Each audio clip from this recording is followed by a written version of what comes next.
Viral kakek 86 tahun dibuang anak angkat, hidup sebatang kara di pinggir sawah. Malang dialami Warsum, 86, di usia senja harus tinggal sebatang kara usai ditelantarkan oleh anak angkatnya sendiri. Dalam video yang diunggah akun Instagram, terlihat sebuah gubuk kecil sederhana yang telah ditinggali oleh Warsum selama kurang lebih 4 bulan. Menurut penuturan Warsum, saat itu ia dibuang oleh anak angkatnya di pinggir sawah yang dinarasikan berada di wilayah Tangerang.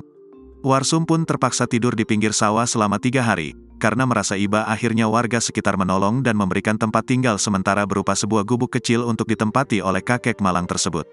Kendati demikian, awalnya Warsum sempat menolak untuk dipindahkan lantaran masih berharap akan dijemput kembali oleh anak angkatnya. Sementara, pihak Dinas Sosial Kota Tangerang pun ikut memberikan tanggapan terkait viralnya video kakek berusia 86 tahun yang dibuang oleh anak angkatnya sendiri tersebut. Mohon informasi lokasinya, agar kami tindak lanjuti. Terima kasih, tulis Dinsos Kota Tangerang melalui akun Instagram resminya.